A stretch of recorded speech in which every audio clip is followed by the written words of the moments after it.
So I have this cooler, and sometimes I wish places made coolers look a little bit cooler, pun intended.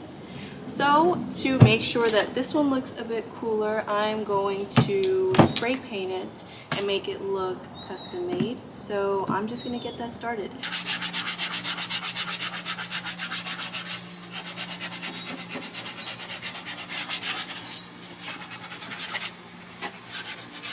Yep, I'm jumping quickly into this one because I have the DIY bug in me and I must see this project through. Is it just me, or does anyone else get that wave of creativity and have to run with it? Let me know in the comments below. After giving this piece a good sanding for the spray paint to stick better to, I used this orange Rust-Oleum paint and primer. Initially, I wanted to get a paint color that was more terracotta, but this was the closest color I could find, and spoiler, I did not like how bright this orange was. So I ran to Lowe's, I found this deep red color that I loved instantly, and this color is called Satin Brick from Krylon.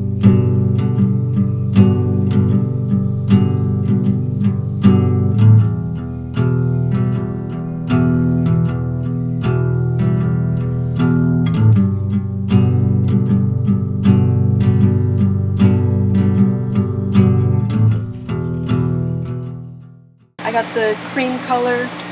I'll be doing some stripes to the top part, and yeah.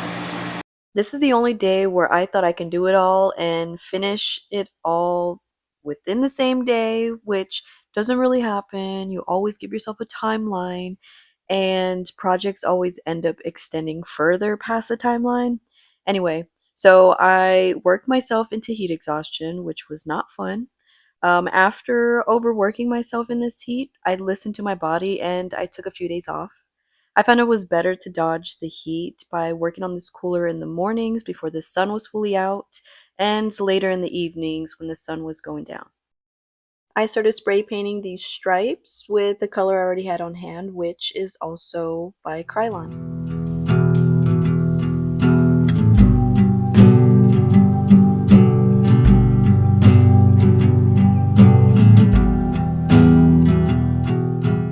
Now for the satisfying part. After letting the paint dry, I took the tape off to see how my stripes came out. I wish I could have shared some ASMR with you, but my audio was not the greatest. I was in between the pool and the AC, and both of them were on, and it was very noisy.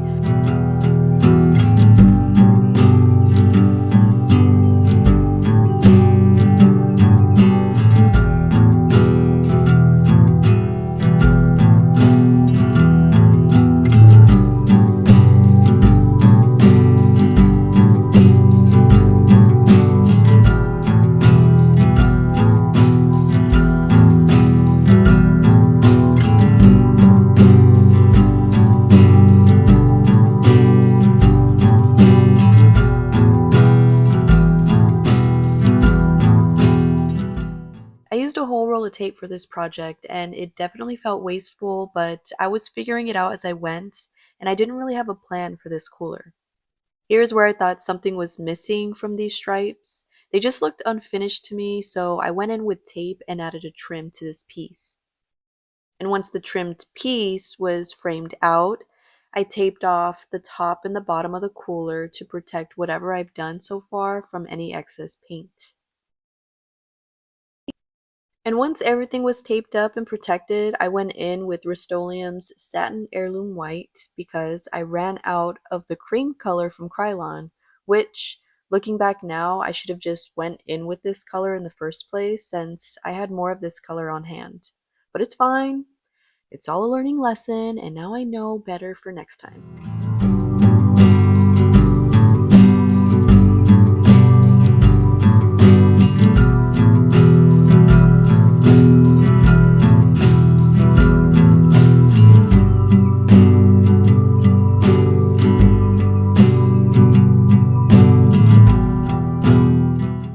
I was so excited to see the reveal of this crisp line, and it made me happy knowing that the color didn't bleed through the tape as much as I thought it would, especially around the corners and under the handles, because those are the areas I used up a lot of tape. But the lines came out nearly perfect. I'm not sure if it's fully visible on camera, but remember the two different whites I used? Well, of course they didn't look the same when seeing them side by side. And because of this tiny mistake, it added more time to my project. I had to go in again and add a second coat of paints to the white stripes so they were the same color as the white trim. So I went through the whole process again, and this time I taped off the red areas before painting these white lines. It may not look like it because I was focusing in on my straight lines, but I was happy that this was turning out how I hoped, even with all the mistakes that came up throughout the process. I'm finally able to see my idea come to life, and I'm happy that I'm much closer to finishing up this cooler. But spoiler, I still have more taping in my future around these stripes.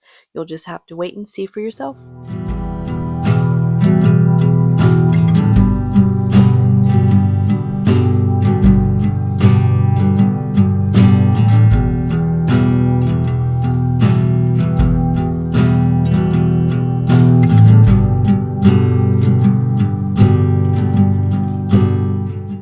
After removing the tape, I started seeing it come together. The lines looked clean and I felt good with how it was looking so far. There were only a few bleed throughs and jagged lines were visibly outlined from where I ripped the tape off, but it wasn't the end of the world. I was prepared for touch ups later.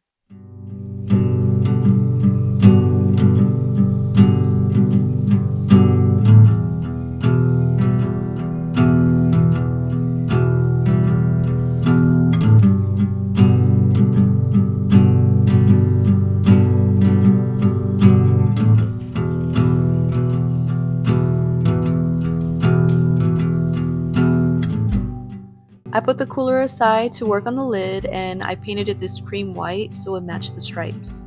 Although the lid was already white, this cream kind of gave it a softer look and it looks a little bit cleaner to me too. It's pretty satisfying to see this subtle difference.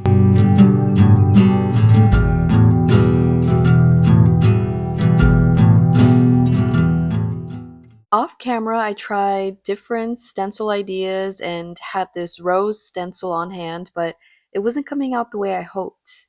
And the camera didn't pick it up, but when I did the white stripes the second time around, the paint was pretty thick and some lines were raised and bled through.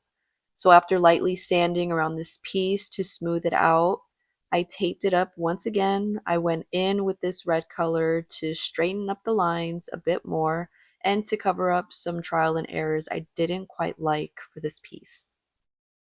I know this may seem like too many steps for a simple project, but I do want to say that I'm not an expert and this is my first time trying this. So I know that if you were to try it at home, you probably would have way fewer mistakes.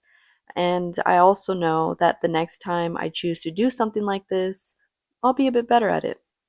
To me, this feels like trying a new recipe for the first time. You're not sure how it will come out, and the steps may feel all over the place, but the second time making the dish, it ends up being better because you're familiar with the steps and you even feel comfortable enough to tweak it a bit. Here's a little trick for you. I took my spray paint and sprayed the cap until I had a good amount of paint to dip my brush in. This trick works for getting the small details on your projects. I've also used this trick to paint over hardware like the tops of screws to make my projects look more intentional and seamless.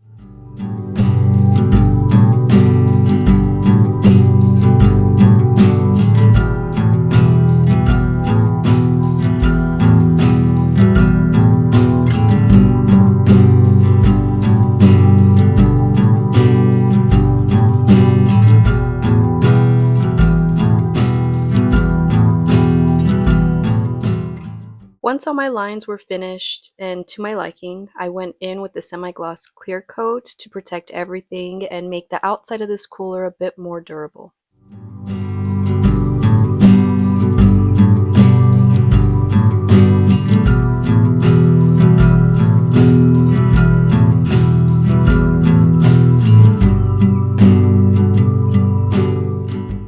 Once the bottom half of the cooler was done, I taped it off as well as the inside so I could work on the top trim where the lid sits.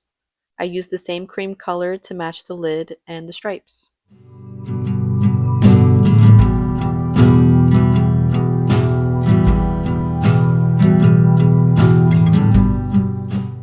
After finishing the trim, I let it dry and worked on the lid next. This time, I turned it around to get the spots that were visible on the underside, which just happened to be the sides and the front of the lid. I let that dry while I took the plastic off the cooler for the very last time. Yay me. It was so satisfying to get all the tape and plastic off and to finally see how it looked all together. But I didn't want to get ahead of myself. I wanted to give it enough time to dry before putting the lid back on.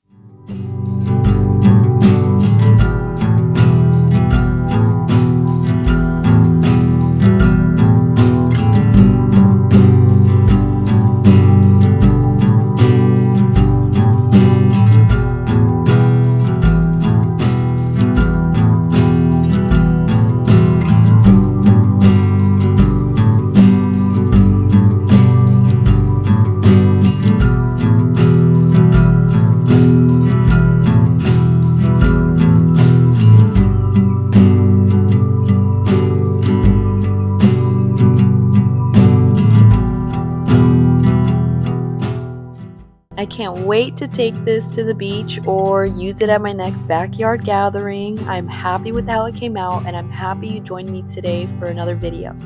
If you liked today's video, hit the like button and subscribe. I will see you again soon for another video, but until then, bye for now.